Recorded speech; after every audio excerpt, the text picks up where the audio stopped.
नमस्कार, मैं संजीव कमल का। तो आज मैं बताने जा रहा हूँ आप लोगों को accounts. Yes, as you know, I am a chartered accountant and FII fellow insurance institute also, और चीफ फाइनेंशियल ऑफिसर रह चुका हूँ। तो अकाउंट्स, यस आई लव। और अब आ रही है ईयर एंड क्लोजिंग। तो ईयर एंड क्लोजिंग में क्या क्या करना पड़ता है, बहुत कुछ करना पड़ता है। इन जनरल बताने जा रहा हूँ मैं, लेकिन इन पर्टिकुलर, क्योंकि इंश्योरेंस और TPA का तो मुझे बहुत एक्सपर्टाइज है, हर डिपार्टमेंट का, चाहे क्लेम्स हो, एंडोर्समेंट हो, TPA में MIS हो, अंडर राइटिंग हो, हर डिपार्टमेंट का मुझे एक्सपर्टाइज है। तो अकाउंट्स की बात बहुत डिटेल में करेंगे, और बाकी चीज़ भी जो कनेक्टेड हैं क्लोजिंग से, क्योंकि ईयर एंड क्लोजिंग करनी पड़ती है। उसके बाद होता है ऑडिट। जी हाँ, तो ऑडिट की तैयारी तो मैं इस एंगल से सिखा रहा हूँ ईयर एंड क्लोजिंग की, ऑडिट की तैयारी के लिए क्या क्या करें। तो ये लेक्चर दोनों के लिए है, जो अकाउंट्स इंचार्ज हैं, अकाउंट्स जिन्होंने ईयर एंड क्लोजिंग करानी है, ऑडिट कराना है, उनके लिए भी है, और जो ऑडिट करने जा रहे हैं ऑडिटर्स, उनके लिए भी है कि क्या क्या ऑडिट करें, दोनों के लिए। और उनके यहाँ जो अंडर में काम करेंगे उनके लिए भी है। बहुत इंपॉर्टेंट लेक्चर है जी। तो आइए देखते हैं। देखिए, जब ऑडिटर जाता है तो सबसे पहले क्या चेक करेगा? सबसे पहले तो वो पिछले साल की क्लोजिंग बैलेंस इस साल के ओपनिंग बैलेंस से मिलते हैं कि नहीं, ये चेक करेगा। पर आजकल क्योंकि कंप्यूटराइजेशन होता है तो वो तो मिलेंगे। उसके बाद क्या चेक करेगा? जो आपने बनाई हुई है 31 तारीख की बैलेंस शीट और प्रॉफिट एंड लॉस, उनको चेक करेगा। तो आज हम ध्यान देंगे बैलेंस शीट की तरफ इस वीडियो में। नेक्स्ट में मैं प्रॉफिट एंड लॉस को डिटेल में डिस्कस करेंगे। अभी हम बैलेंस शीट की तरफ देखते हैं। तो बैलेंस शीट में देखिए, इन जनरल किसी भी सर्विस इंडस्ट्री के लिए हो, चाहे वो होटल हो, कॉलेज हो, फिल्म इंडस्ट्री हो, बट इन पर्टिकुलर मैं TPA और इंश्योरेंस कंपनी को साथ लेके चल रहा हूँ। तो इंश्योरेंस कंपनी की बात करें तो इंश्योरेंस कंपनी में एक बहुत इंपॉर्टेंट अकाउंट होता है, प्रीमियम कंट्रोल अकाउंट। जब हम प्रीमियम बुक करते हैं इंश्योरेंस कंपनी में, तो प्रीमियम का भी हम डायरेक्टली बैंक टू इनकम ऐसा नहीं होता। क्या करते हैं, प्रीमियम को तो हम क्रेडिट, इनकम को तो हम खैर क्रेडिट करेंगे, लेकिन डेबिट कर देते हैं एक प्रीमियम कंट्रोल अकाउंट को। और जब बैंक से पैसा आता है तो बैंक डेबिट होगा, प्रीमियम कंट्रोल अकाउंट क्रेडिट हो जाता है। तो प्रीमियम कंट्रोल अकाउंट नील हो जाना चाहिए, लेकिन कभी कभी नहीं होता। जैसे अगर शॉर्ट कलेक्शन हो, बैंक में कम पैसा आया, इनकम ज़्यादा है, तो या फिर उल्टा हो, एक्सेस कलेक्शन। तो शॉर्ट कलेक्शन तो 64 वैल्यूएशन है। आजकल कंप्यूटराइजेशन के कारण तो ये शायद हो ही ना पाए। ऐसे ही होना चाहिए, इंटरनल चेक होना चाहिए कि शॉर्ट कलेक्शन है तो इनकम बुक ही नहीं हो रही, पॉलिसी इशू ही नहीं हो रही, होना तो यही चाहिए। अगर ऐसा होता है फिर तो कोई प्रॉब्लम नहीं है। अदरवाइज इस अकाउंट में अगर शॉर्ट कलेक्शन है तो सबसे पहले तो उसको देखो, वो कलेक्ट होनी चाहिए। और अगर एक्सेस कलेक्शन है तो वो रिफंड होने चाहिए। वो इतने वो नहीं है, लेकिन वहाँ पे भी देखो। मैं तो फ्रॉड के नज़रिए से भी बताता हूँ ऑडिट कैसे चेक करें, क्योंकि अगर बड़े बड़े रिफंड्स पे नहीं हो रहे तो क्या बात है, क्या कोई नज़र रखो। तो डिटेल में हम चेक करेंगे ऑडिटर आपका शेड्यूल्स। सबसे पहले वो चेक करेगा कि जो बैलेंस शीट में आइटम्स हैं उनके जो शेड्यूल्स बने हुए हैं, शेड्यूल्स क्या होती है, डिटेल, वो टैली कर रहे हैं कि नहीं। फिर हर शेड्यूल को डिटेल में चेक करेगा। जैसे अभी मैंने बताया, सबसे पहले प्रीमियम कंट्रोल अकाउंट, ऐसे कमीशन का भी कंट्रोल अकाउंट होता है। इसके बाद एडवांसेस में जैसे ट्रैवलिंग एडवांस है, LTS एडवांस है, सैलरी एडवांस वगैरह भी कई जगह होती हैं। तो देखना पड़ेगा शेड्यूल को पूरा बारीकी से कि भाई क्या क्या पेंडिंग है, पेंडिंग आइटम्स क्यों पेंडिंग है, लॉन्ग पेंडिंग आइटम कोई है। और यही नहीं, पहले वो बैलेंस शीट चेक करेगा, उसके बाद जाएगा जनरल लेजर की तरफ, फिर वॉचिंग की तरफ। क्योंकि खाली बैलेंस शीट और शेड्यूल से ही काम नहीं चलेगा। Balance sheet, schedules and journal ledger, क्योंकि हो सकता है आपने ईयर एंड में सब कुछ सेटलमेंट्स किए हो और पूरे साल सेटल ही नहीं करते हो एडवांसेस, तो वो भी उसको देखना है कि आप टाइमली एडवांसेस सेटल कर रहे हैं कि नहीं, तो वो जनरल लेजर से पता चलेगा। फिर जब एडवांसेस रूल्स एंड रेगुलेशन के अनुसार है कि नहीं, वो फिर वॉचिंग से पता चलेगा। तो मैं पूरा लेके चल रहा हूँ, ऑडिटर क्या क्या चेक करेगा, balance sheet, schedule, general ledger and watching, और उसमें क्या क्या चेक करेगा ये आ जाएगा। तो अब इनको हर एक अकाउंट को और डिटेल में हम बाद में अगले वीडियो में देखेंगे। इस समय में मैं इन नेटशेल बैलेंस शीट से लेके चल रहा हूँ। फिर जनरल लेजर और वॉचिंग को फिर और डिटेल में बताएंगे। तो ये ऑडिटर्स के लिए मेरे लेक्चर जो हैं बहुत इंपॉर्टेंट है। इसके बाद एडवांसेस हो गया। एडवांसेस के बाद सबसे important inter office reconciliation. Yes, head office का ब्रांच के साथ, ब्रांचेस का आपस में, और अगर सपोजिंग जैसे न्यू इंडिया के केस में हेड ऑफिस है, रीजनल ऑफिस है, डिवीजन ऑफिस है, ब्रांचेस है इंश्योरेंस कंपनीज में, और भी जगह ऐसा हो सकता है। तो ऑफिस के अंदर के जो अकाउंट्स हैं, एक आदमी इधर से उधर गया तो उसकी सैलरी एडवांस आपने ट्रांसफ़र की, तो ये सब रिकॉन्साइल होने चाहिए। यस, हो सकता है कंप्यूटराइजेशन के ज़माने में ऐसा हो, अगर नहीं है तो यू हैव टू सी, आपको कंफर्मेशन चाहिए इंटर ऑफिस। फिर जैसे इंश्योरेंस कंपनी के केस में कभी कभी क्लेम एक जगह बुक होता है लेकिन पे कहीं और से हो जाता है। अगेन कंप्यूटराइजेशन के ज़माने में तो ऐसा प्रॉब्लम नहीं आएगी, ऑटोमेटिक अगर पूरा इंडिया की एक ही अकाउंटिंग हो रही है तो करेक्ट अकाउंटिंग होगी। लेकिन अगर ऐसा है तो आपको मैच करना पड़ेगा, क्योंकि हाँ ये जो अकाउंट्स होते हैं बड़े इम्पोर्टेंट होते हैं, कोई भी इनमें कुछ गड़बड़ कर सकता है। क्या क्या गड़बड़ी हो सकती है, क्या क्या जानबूझ के कुछ किया जा सकता है, क्या फ्रॉड्स हो सकते हैं, इसका भी एक डिटेल में लेक्चर लूँगा, पर फिलहाल इन नटशेल बताता जा रहा हूँ। तो इसके बाद सबसे इम्पोर्टेंट आता है को इंश्योरेंस। इंश्योरेंस के केस में बता रहा हूँ मैं, क्योंकि इंश्योरेंस इंडस्ट्री में क्या होता है कि कई बार बहुत बड़े जो इंश्योरेंस है वो एक कंपनी तो नहीं कर सकती, तो दूसरी कंपनी को भी ले लेती है साथ में। एक लीडर होती है, एक नॉन लीडर होती है। तो जो लीडर होती है, जैसे अगर वो 60% लीडर है, सपोजिंग एक कंपनी में कोई एक्स कंपनी है, वो 60% लीडर है, वाई कंपनी 40% लीडर है, और हम बात कर रहे हैं सपोजिंग वाई कंपनी के रिकॉर्ड्स बना रहे हैं, तो वाई कंपनी 40% लीडर है, तो उसको इंश्योरेंस कंपनी से 40% एक्स से चाहिए पैसा, कभी कभी वो बताते ही नहीं है। फिर कॉर्पोरेट जिसके यहाँ इंश्योरेंस हुई है उनका लेटर शायद आपको आ जाए, तो वहाँ से फिर आपको पता चलता है अरे हमारी भी इंश्योरेंस है, शेयर है, तो फिर आप जाते हैं मांगेंगे। तो ये बहुत इंपॉर्टेंट चीज़ है, को इंश्योरेंस बुक करना। तो उसके लिए ये तो अंडरराइटिंग डिपार्टमेंट्स वगैरह का हाथ है इसमें, बट अकाउंट्स वालों को तो मैं पूरा सजग रखता हूँ, तभी मैंने कहा ना मुझे हर डिपार्टमेंट की नॉलेज है। You have to be careful कि ऐसा तो नहीं है, कैसे हैं तो देखो, और ऑडिटर है तो ऑडिटर को भी देखना है कहीं छूट तो नहीं गया इनकम। और फिर आप उनको बुक करेंगे, आप इनकम बुक करेंगे और उसको डेबिट करेंगे कि उससे पैसा लेना है। जब पैसा आएगा तो फिर बैंक डेबिट हो जाएगा और वो को इंश्योरर जो है क्रेडिट हो जाएगा। वो कोई समस्या नहीं है, पर पैसा उतना आया कि नहीं आया वो उसके शेड्यूल बनने चाहिए, कुछ पेंडिंग है क्या, लॉन्ग पेंडिंग है क्या, और यहाँ पे गड़बड़ होने के चांसेस बहुत। कई बार लोग इनकम, हो सकता है ऐसा करते हो कि क्या क्या कर सकते हैं, वही जो डिटेल में बताऊंगा, थोड़ा बता रहा हूँ। इनकम बुक कर दी, इंश्योरेंस को डेबिट कर दिया, जबकि इनकम है ही नहीं इनकम बढ़ाने के लिए। अच्छा, तभी मैंने कहा तो शेड्यूल देखेगा, शेड्यूल में कंफर्मेशन, इंश्योरेंस कंफर्मेशन बहुत ज़रूरी है।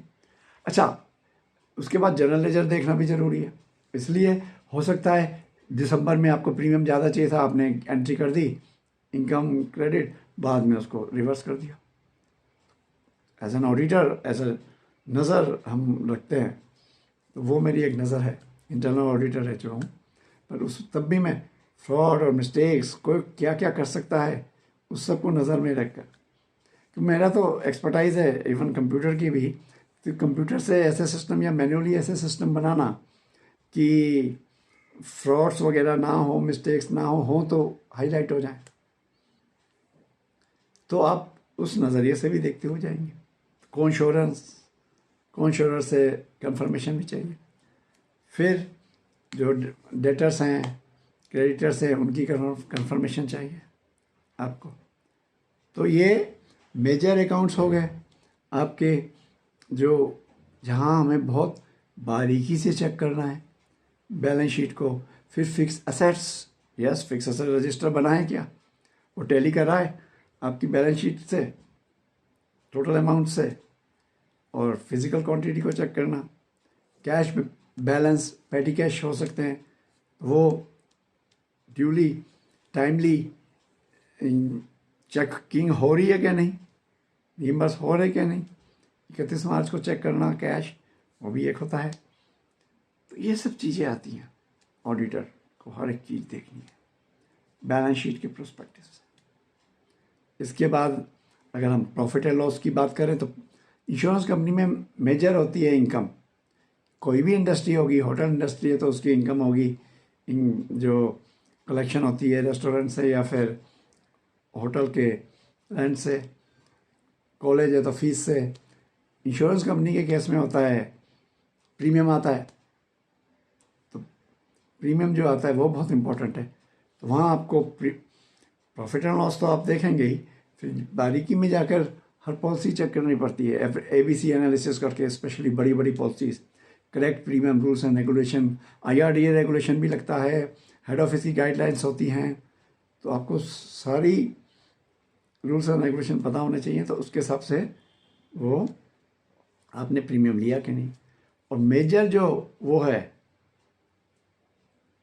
एक्सपेंस क्लेम्स का होता है, जो आपने क्लेम पे की है, but claim paid is not the expenditure only. Claim पे होते हैं, और जो भी पे नहीं हुए लेकिन इंटीमेट हो गए हैं, उनके लिए एक आउटस्टैंडिंग क्लेम बनता है, उसकी एस्टीमेट लगाया जाता है। या फिर सर्वे रिपोर्ट आ गई है लेकिन पे नहीं हुए, तो सर्वे रिपोर्ट के हिसाब से कभी कभी फाइनल रिपोर्ट आती, तो अप टू डेट हुए कि नहीं आउटस्टैंडिंग क्लेम्स। वो आउटस्टैंडिंग क्लेम बहुत इंपॉर्टेंट चीज़ है सब। तो क्लेम का एक्सपेंस कैसे निकाला जाता है, उसको कहते हैं claim incurred. Means outstanding claim plus claim paid minus opening outstanding claim, जो पुराने थे उनको माइनस करते थे, तो ऐसा निकलता है क्लेम इनकर्ड। मेन वो है क्लेम इनकर्ड। और claim incurred ratio, claim incurred to premium, ये निकाला जाता है। तो हम प्रीमियम में से क्लेम की अगर खर्चा माइनस करें, फिर मेजर कमीशन का होता है, जो एजेंट्स को कमीशन दी जाती है, वो भी थोड़ी चेक करनी पड़ेगी आपको, वॉचिंग भी करनी पड़ेगी। क्लेम पेड ठीक तरह हैं कि नहीं, वो भी देखने पड़ते हैं, तो वो तो डिटेल में देखना पड़ेगा। तो मैं वहाँ तक जा रहा हूँ डिटेल में, इन नटशेल आपको भी बता रहा हूँ, बाकी डिटेल में बाद में बताएंगे। तो ये हो गया मेनली मेजर एक्सपेंसेस है। बाकी जो मेन एक्सपेंस हर ऑर्गेनाइजेशन में होते हैं वही इंश्योरेंस कंपनी में भी है। और TPA की बात करूं तो TPA में मेजर होता है फीस, और फीस का रिकॉन्सिलिएशन। कई में रिकॉन्सिलिएशन बहुत पेंडिंग होते हैं, पुराने रिकॉन्सिलिएशंस को कैसे क्लियर किया जाए, मैस होता है कई जगह, तो मैस को कैसे क्लियर किया जाए इसकी मुझे एक्सपर्टाइज है, कहीं पे भी हो, चाहे वो बैंक रिको के मैक्स हो मैस हो, या वो इसका मैस हो, आपका फीस रिकॉन्सिलिएशन 3-3 साल से नहीं हुए कि भाई इंश्योरेंस कंपनी कुछ और कह रही है, इंश्योरेंस कंपनी से फीस मिलती है आपको, जो आप पॉलिसीज के लिए क्लेम करते हैं, जो आप, तो आपके कुछ और अमाउंट आ रहा है, उसका कुछ और आ रहा है, तो वो टैली करना, तो वो कन्फर्मेशन चाहिए होती हैं। फिर उस समय मेजर है फीस, और जो एक्सपेंस होता है मेजर, उसमें सैलरी होता है, क्योंकि उसमें क्लेम एक्सपेंस नहीं है आपका ना, वो तो कम इंश्योरेंस कंपनी का है, उसमें सैलरी मेजर होता है, क्योंकि आपको डिफरेंट ब्रांचेस रखनी पड़ती है और सैलरी रखना पड़ता है। फिर रेंट भी मेजर होता है, तो उसकी वॉचिंग इन जनरल जैसे होती है वो तो की जाती है, वो तो लेना भी होगा तो बाद में लूँगा, वो तो इजी है, जो सब पता ही है सबको एग्रीमेंट के हिसाब से। और टीडीएस सबसे इम्पोर्टेंट ऑडिटर के लिए होता है। सबसे पहले टीडीएस एस्पेक्ट देखता है, वॉचिंग में भी टीडीएस एस्पेक्ट जरूर देखना है, करेक्ट लिया कि नहीं, टाइम पे जमा हुआ कि नहीं वगैरह। और आजकल तो जीएसटी भी है, और जीएसटी में सबसे इम्पोर्टेंट चीज़ एक, हाँ वो मैं बताऊँगा, मैं वो चीज़ें ज़रूर बताता हूँ कि किस तरह से इनकम, कहीं आप इनकम लूज़ तो नहीं कर रही कंपनी, इस एंगल से भी सोचता हूँ एज एन अकाउंट्स इंचार्ज भी, एज एन ऑडिटर भी। तो पहले जब वो होते थे तो प्रिंटिंग स्टेशनरी का खर्चा भी बहुत होता था, बैंक गारंटी का भी होता था, अब वो सब तो इतना नहीं है। मेजर यही है, फिर इलेक्ट्रिसिटी है वगैरह, वो तो जनरल है, उसको जनरल लेजर जैसे आप नॉर्मल ऑडिट करते हैं कि करेक्ट बुकिंग हुई है कि नहीं, पूरे 12 महीने का लिया क्या कि नहीं। सबसे इम्पोर्टेंट चीज़ जो होती है चेक करना, एक बैंक रिको होता है, बैंक रिकॉन्सिलिएशन इज मस्ट। तो बैलेंस शीट की आइटम की बात करूं तो सबसे इम्पोर्टेंट चीज़ जो एक होती है बैंक का बैलेंस शीट का बैलेंस आपके उससे मिल रहा है, टैली हो रहा है कि नहीं, जो आपका बैंक रिकॉन्सिलिएशन है। और बैंक रिकॉन्सिलिएशन में पेंडिंग आइटम क्या क्या है, हाँ तीखी नज़र मारनी चाहिए। और पूरे साल में देखिए आपकी क्या, आप रेगुलरली बना रहे हैं कि नहीं, रेगुलरली बन रहे हैं कि नहीं bank records, pending item clear हो रहे हैं कि नहीं। और कहीं ऐसे ही तो नहीं जनरल एंट्री पास की हुई, जनरल एंट्री को तो बहुत अच्छी तरह देखना पड़ता है। मैं आपको तरीके बता रहा हूँ किस तरह से आपको नज़र रखनी है। तो bank record is very important, उसमें भी मैस होता है कई, तो जहाँ जहाँ मैस होने की संभावना है वो भी मैं बताऊँगा। और मैस को कैसे ठीक किया जाए जहाँ कचड़ा है, इंश्योरेंस कंपनी और टीपीएम है, ये भी बताऊँगा। क्योंकि ये हर एक का बस की बात नहीं होती, पर मुझे अकाउंट्स और कंप्यूटर दोनों की नॉलेज है। तो एक्सेल वगैरह से किस तरह से हम कहाँ से शुरू करें समझ ही नहीं आता, कचड़े में हाथ डालना हर एक का काम नहीं है। मुझे बड़ा मजा आता है अगर मैथ्स है तो उसको क्लियर करना। और year and outstanding, year and closing जो है उसको सुपरवाइज करना, क्योंकि उसमें एक्सपर्टाइज है मुझे। ना जाने मैंने कितने ऑडिट कराए होंगे, लगभग मैं जब रीजनल ऑफिस में था तो 11 और डीओ मेरे अंडर थे, तो उनका भी मैं खुद ही सुपरवाइज करता था। मेरा अपना तो 7 साल 77 तो यही हो गया, मोर देन 100 ऑडिट्स कराएं। तो ऑडिट्स करने और कराने दोनों का बहुत तगड़ा एक्सपीरियंस है। और मैं एज ए ऑडिटर ही सोचता हूँ, और एज ए बिजनेस सब लीगल होना चाहिए, वो तो है, लेकिन एक बिजनेस पॉइंट ऑफ व्यू से सोचता हूँ कि मेरी जो कंपनी है वो कहीं लूज़ ना करे मनी, एक ये भी अंदाज है मेरा as an accounts officer, as an auditor also. तो चलिए, तो ये हो गया, बैंक बैलेंस बहुत इंपॉर्टेंट है, बैंक्स। इसके अलावा आपको कई गाइडलाइंस होंगी, वो भी देखना है कि बैलेंस वगैरह उसके हिसाब से है कि नहीं वगैरह वगैरह। और अगर चेक्स आते हैं तो चेक्स 31 मार्च के बाद आए तो चेक्स ऑन हैंड होंगे। ईयर एंड क्लोजिंग में क्या क्या करते हैं ये भी मैं बता रहा हूँ। फिर ईयर एंड क्लोजिंग में डेप्रिशिएशन वगैरह देना, वो तो लीज इक्वलाइजेशन अकाउंटिंग स्टैंडर्ड के हिसाब से करना, वो तो सब है ही। और प्रीमियम और टीपीएम में एक बहुत ज़रूरी चीज़ है, उस पर तो डिटेल लेक्चर दे चुका हूँ मैं। क्योंकि प्रीमियम आपने पॉलिसी आप लेते हैं जो चलती है अगले साल तक, लेकिन रिस्क अभी 31 मार्च तक ही, 1 जनवरी को लिया वो जाएगी अगली जनवरी तक, तो 3 महीने का रिस्क अभी है, 9 महीने का बाद में। तो वो प्रीमियम को डिवाइड करते हैं, 3 महीने का अभी लो, बाद में ये लो। तो उस टाइप के जो बाइफर्केशन है, रेवेन्यू रिकॉग्निशन, एनीवे, तो वो मैं डिटेल में ले चुका हूँ, तो वो अभी बात नहीं कर रहे हैं। हम बात अभी सिर्फ इतनी रख रहे हैं कि जैसे मैंने बताया कि बहुत जो इम्पोर्टेंट चीज़ें हैं वो क्या हैं। तो टीपीए के केस में भी मैंने लिया, इनकम और सेल क्या है, इंश्योरेंस कंपनी के केस में भी लिया, क्या क्या इनकम्स हैं हमारी और क्या क्या एक्सपेंस हैं स्पेशल जो देखने हैं। बाकी इन जनरल तो करते ही हैं, अब तैयारी क्या करनी है ये भी बताया। लेकिन सबसे इम्पोर्टेंट पॉइंट जो बताने जा रहा हूँ वो है एक्सपेंसेस, आउटस्टैंडिंग एक्सपेंसेस। अगर 11 महीने का इलेक्ट्रिसिटी आपने बुक किया तो 12वें का भी बुक करना है, वो किया कि नहीं। और जहाँ ऐसे एक्सपेंसेस जहाँ टीडीएस एप्लीकेबल है वहाँ टीडीएस कटा के नहीं, और टाइमली जमा हुआ कि नहीं, वो भी ज़रूरी है।